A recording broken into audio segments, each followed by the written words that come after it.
အားလုံးပဲမင်္ဂလာပါ UK Match ရဲ့ Facebook နဲ့ YouTube Channel ကနေကြိုဆိုပါရစေ။ Premier League ကဒီတစ်ပတ်မှာဂျားရက်မှာလည်းနောက်ထပ် London Derby တပွဲရှိတယ်အဲ့ဒါက Arsenal အသင်းနဲ့ Crystal Palace တို့ရဲ့ပွဲပါ။ဒီပွဲကတော့ Arsenal ရဲ့အိမ်ကွင်းဖြစ်တဲ့ Emirates ကွင်းမှာကမ်းမှာပါ။ UK စံတော်ချိန်ည8:00နာရီမြန်မာစံတော်ချိန်နနက်2:00နာရီခွဲမှာကမ်းမှာပါ။ Crystal Palace ကိုလက်ရှိ Arsenal ရဲ့ခြေစွမ်းရအနိုင်ရဖို့မခက်ခဲပေမဲ့ဒီနှစ်သင်းရဲ့ history ဒီနှစ်သင်းတွေ့တဲ့ထိပ်တိုက်ဆုံတွေ့မှုမှာ Arsenal ကိုအမြဲဒုက္ခပေးတဲ့ Crystal Palace ကြောင့် Mikel Arteta အတွက်တကယ်ကိုမထမပဲခက်ခဲတဲ့ပွဲတွေ့နိုင်တယ်။ဘာကြောင့်လဲဆိုတော့သူတို့နှစ်သင်းနောက်ဆုံးတွေ့ခဲ့တဲ့၄ပွဲမှာ Arsenal က Emirates ကွင်းမှာတပွဲတီတပွဲရှုံးနဲ့ Palace ကွင်းမှာတော့2ပွဲလုံးတီကြတယ်ဆိုတော့၄ပွဲမှာ Palace က3ပွဲတီတပွဲနိုင်ထားပြီးတော့ Arsenal က၄ပွဲမှာလုံးဝနိုင်ပွဲမရှိသေးဘူး။ဒါဟာဒီပွဲရဲ့အဓိက story ဖြစ်သွားနိုင်တယ်။ Arsenal အသင်းအတွက်ဒီနေ့ရာသီအတွင်းမှာတောက်လျှောက်ခြေစွမ်းပျောက်ခဲ့ပြီးမှ Chelsea နဲ့ပွဲမှာစနိုင်တယ် Brighton ကိုနိုင်တယ်ပြီးတော့ဇက်တိုက်နိုင်ပွဲတွေဆက်ရင်ကအခုလောလောဆယ်၄ပွဲထိနိုင်ထားတယ်။ FA ကမှလည်းဟိုတနေ့ကနိုင်ထားတဲ့ခြေစွမ်းရောက်ကြည့်ရင်ကစားသမားတွေရဲ့ယုံကြည်မှုအတိုင်းအတာတစ်ခုထိတွေ့လာပြီ။အခု Chelsea ကိုနိုင်တယ်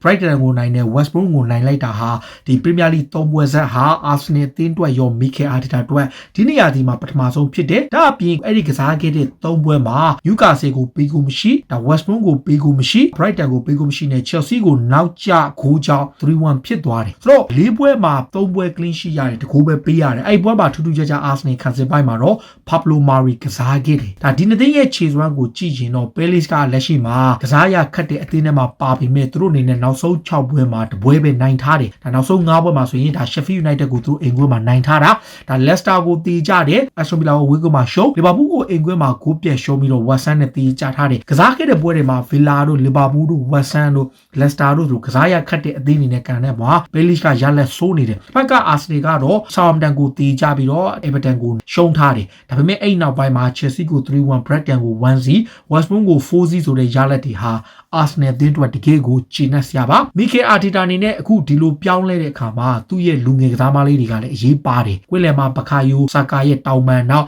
Emery Smith Rowe ရဲ့နံပါတ်10 Rowe နဲ့ခံစစ်ပိုင်းကလည်း Holding နဲ့ Pablo Mari ဖြစ်ဖြစ် David Luiz နဲ့ Mario ဖြစ်ဖြစ်ခံစစ်ကလည်းတော်တော်လေးကောင်းတယ်။အမှန်တိုင်းပြောရင် Gabriel isolate ဖြစ်လို့ကိုဘေးဖြစ်နေတဲ့အချိန်မှာ Arsenal ခံစစ်ကကောင်းနေတော့ Gabriel ကိုတော့ Arsenal ကမေ့နေလောက်တီဖြစ်နေတယ်။ဒါ Arsenal သင်းရဲ့အထီးဒီဘက်နောက်ပိုင်းပွဲတွေမှာအရေးပါတယ်ကစားသမားက Alexander Lacazette ရဲ့ Emery Smith Rowe ရဲ့ Kieran Tierney နဲ့ Bukayo Saka ဒီကစားသမား၄ယောက်ရဲ့ခြေစွမ်းကွင်းလယ်က Granit Xhaka နဲ့ Mohamed Elneny ရဲ့အတွဲကလည်း solid ဖြစ်လာတယ်။ဒီ Palace မှာတော့တိုက်စစ်ပိုင်းရချီရင်တောင်ပန်က Wilfried Zaha ကိုထိန်းနိုင်ဖို့လိုတယ်။ Palace အနေနဲ့ Arsenal ကိုအမြဲဒုက္ခပေးလို့ရှိတယ်။အထူးသဖြင့် Arsenal သင်းက Palace ရဲ့တံပြန်တိုက်စစ်ကိုမထိန်းနိုင်မင်းနဲ့တည်ကြခဲ့တာတွေရှုံးတဲ့ပွဲတွေကိုကြည့်ရင်ဒါကို Arteta တယောက်သင်ခန်းစာယူနိုင်ရမယ်။ဘာကြောင့်လဲဆိုတော့ဒီပွဲပြီးရင်လည်း Newcastle နဲ့ပွဲလေးရှိတော့အိမ်ကွင်းမှာကစားမယ့်အဲ့ပွဲ2ပွဲကို Arsenal အနေနဲ့အနိုင်ကန်ခဲ့မယ်ဆိုရင်သူတို့အသင်းရဲ့မပေးအဆင့်တန်းကတော်တော်လေးအပေါ်ရောက်လာနိုင်တယ်။ဒါ Arsenal အသင်းတို့လည်းယုံကြည်မှုတစ်ခုပြန်တည်ဆောက်နေတဲ့အချိန်မှာရလက်တွေကောင်းနေတယ်။နောက်တစ်ခုကဂိုးပေါက်ပျောက်ပြီးယုံကြည်မှုပျောက်ဆုံးနေတဲ့အသင်းကောင်းဆောင် Pierre-Emerick Aubameyang ကိုပြန်ရတာ Kieran Tierney ရဲ့ပုံမှန်ခြေစွမ်းတစ်ဖက်မှာလည်းဒီ Arsenal ကွင်းလယ်က Granit Xhaka ခြေငိမ့်လာတာ Elneny နဲ့အတွေ့ကခြေစွမ်းကောင်းလာတာက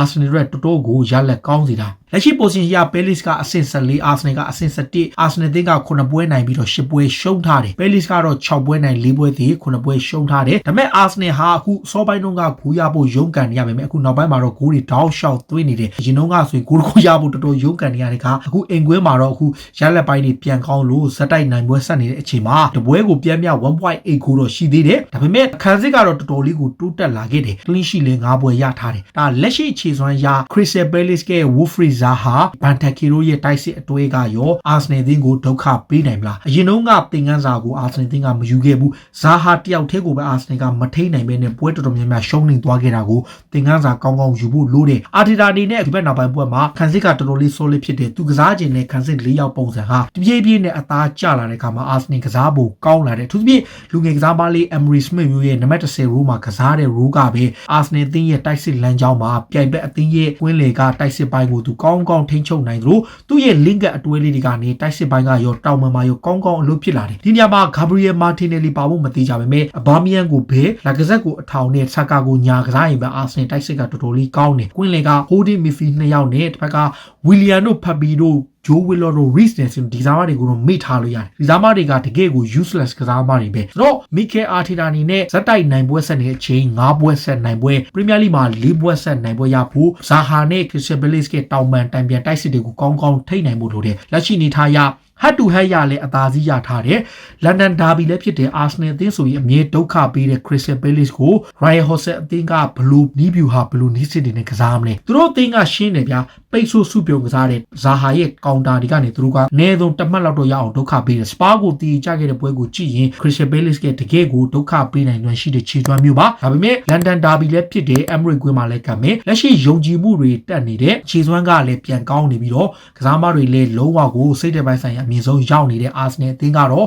အိမ်ကွင်းမှာနောက်ထပ်ဘလို့နိုင်ပွဲပြန်ရမလဲ9ပွဲဆက်အနိုင်ပရီးမီယာလိမှာ4ပွဲဆက်အနိုင်ကိုမီကယ်အာတီတာတောက်ဘလို့ယူသွားမလဲဆိုတာကိုစောင့်ကြည့်ရမှာပါပွဲကတော့တကယ်ပွဲကျက်ပဲလန်ဒန်ဒါဘီမှာသူတို့နှစ်သင်းက22ကြိမ်တွေ့ထားတယ်ပရီးမီယာလိမှာအာဆနယ်က73ပွဲနိုင်အိမ်ကွင်းမှာ9ပွဲနိုင်အဝေးကွင်းမှာ6ပွဲခရစ်စတယ်ပဲလေစ်ကတော့သူတို့ရဲ့အိမ်ကွင်းမှာ2ပွဲအဝေးကွင်းမှာ2ပွဲဒါပြီးခဲ့နှစ်ကပွဲမှာပါပါတယ်ဒီနှစ်သင်းကတီလဲ6ပွဲကျထားတယ်ခြေစွမ်းရတော့အာဆနယ်တာပဲမဲ့လန်ဒန်ဒါဘီလည်းဖြစ်တယ်ပဲလေစ်လိုအသင်းကပြိုင်ဘက်အသင်းကိုဒုက္ခပေးတဲ့နေရာမှာတခြားအသင်းတွေနဲ့မတူဘူးဒီနေ့ရာသီတွင်းမှာပဲလေစ်ကမန်ချက်စတာယူနိုက်တက်ကိုလည်းအဝေးကွင်းမှာနိုင်ထားတယ်ဒါကြောင့်သူတို့အသင်းကို short တွက်ရင်အာတီတာနဲ့အာဆနယ်အသင်းဒုက္ခရောက်သွားနိုင်တယ်ကစားပြီးခဲ့သမျှပွဲတွေရဲ့အစင်လာကိုကြည့်ရင်အာဆနယ်အသင်းအနေနဲ့ပဲလေစ်ကိုတေချာဂီယူဆိုင်ကစားမှာပဲတေချာပေါက်3မဲ့ရနိုင်မဲ့အခွင့်အရေးမျိုးခရစ်စတယ်ပဲလေစ်ရဲ့ကစားပုံ Ryan Horsett ရဲ့ဆက်တက်နဲ့မီကယ်အာတီတာကစားတဲ့ကစားကွက်အတွင်းမှာအာဆနယ်ကစားမတွေနဲ့တေချာအာယူဆူဆိုင်ဖို့လိုတယ်လန်ဒန်ဒါဘီလည်းဖြစ်တဲ့ Emirates ကွင်းမှာတော့မီကယ်အာတီတာနဲ့အာဆနယ်တယောက်ဇက်တိုက်နိုင်ပွဲဆက်မှုကိုဆက်ပြီးတော့သွားဖို့အတွက်အနိုင်ဘလူးကစားမလဲဆိုတာပဲစောင့်ကြည့်ရမှာပါဒါကတော့အာဆနယ်နဲ့ခရစ်စတယ်ပဲလေစ်ရဲ့လန်ဒန်ဒါဘီပွဲပါဒီပွဲကိုတော့မြန်မာစံတော်ချိန်နနက်2နာရီခွဲမှာကံပါလေဖြစ်ပါတယ်ပြည်သက်တွေကရောဘယ်လိုမျိုးမြင်ကြလဲကိုမမှာဝင်ရောက်